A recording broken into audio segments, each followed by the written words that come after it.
আসসালামু আলাইকুম সকল একাদশ শ্রেণীতে ভর্তির জন্য যারা অ্যাপ্লাই করেছিলেন তাদেরকে জানাচ্ছি অসংখ্য ধন্যবাদ আমাদের ভিডিওগুলো দেখার জন্য। প্রথমে বলি আপনাকে প্রবেশ করার জন্য রেজিস্ট্রেশন নাম্বার এবং পাসওয়ার্ড প্রয়োজন হবে।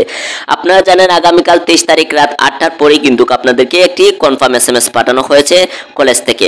এখানে রয়েছে ইআইএন নম্বর 129729, সেটার মাধ্যমে আপনি কিভাবে জানবেন আপনাকে কোন কলেজে অ্যাপসেট করা হয়েছে। যখন আপনি প্রথম আবেদন করেন তখন কিন্তু আপনাকে এরকম একটি ফর্ম দেওয়া হয়েছে, বা দোকান থেকে করে থাকলে তারা প্রিন্ট করে দিয়েছে বা আপনাকে স্ক্রিনশট দিয়ে দিয়েছে।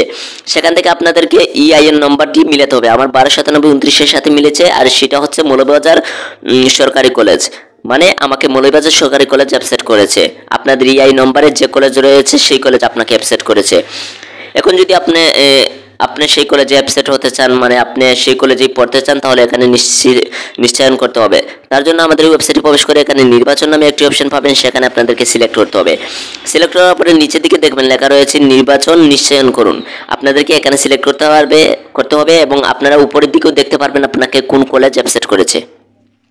তারপরে এখানে রয়েছে একবার আপনি আপনার নির্বাচন নিশ্চয়ন করলে আপনি আর এটি বাতিল করতে পারবেন না। আপনি কনফার্ম তো, তাহলে হাতে সিলেক্ট করবেন। আর যদি কনফার্ম না হন, মানে আপনি এই কলেজে পড়তে চান না, তাহলে না দিয়ে দিবেন।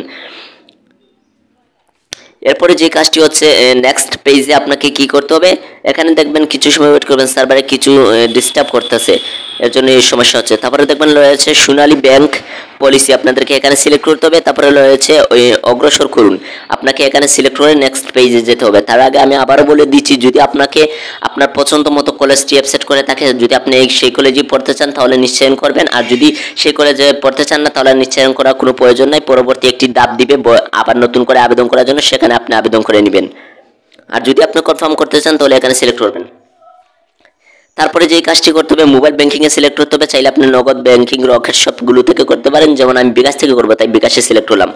তারপরে নেক্সট পেজে রয়েছে পে ওয়েট বিকাশ, মানে আপনি কনফার্ম বিকাশ করতে চান, এখানে সিলেক্ট করবেন। করার পরে আপনাদের বিকাশ নম্বরটি এখানে বসিয়ে দিতে হবে। কিন্তু আপনাকে একটি কথা মাথায় রাখতে হবে যে আপনি বিকাশ নম্বরটি বসিয়েছেন সেই বিকাশে কিন্তু 340 টাকার মতো থাকতে হবে। বিকাশ নম্বর দেওয়ার পরে সেই মোবাইল নম্বরে একটি এসএমএস যাবে, এসএমএস বসিয়ে দিবেন। তারপরে এখানে আপনার পিন নম্বর চাইবে, পিন নম্বর বসিয়ে দিবেন। তারপরে দেখবেন আপনাদের নেক্সট পেজে একটি এসএমএস দেওয়া হয়েছে। এসএমএসে কি দিচ্ছে আমি দেখাচ্ছি। রয়েছে শুধু আপনার লেনদেন সফলভাবে সম্পূর্ণ করা হয়েছে, ধন্যবাদ। মানে হচ্ছে আপনার আবেদনটি অবশেষে কনফার্ম হয়েছে। আর এই মুহূর্তে আজ এখানে ভিডিওটি শেষ করছি। আর যেখান থেকে দেখছেন অবশ্যই আমাদের ইউটিউব চ্যানেলটি সাবস্ক্রাইব করে রাখবেন নতুন ভিডিও পাওয়ার জন্য, এবং নেক্সটে কিভাবে আপনারা আবেদন করবেন সেই ভিডিওটি আমি দিয়ে দিব। এ ছিল আজকের ভিডিও, সাথে ছিলাম আমি মোহাম্মদ মারুফ, এসএম টিভি মিডিয়া থেকে। ধন্যবাদ।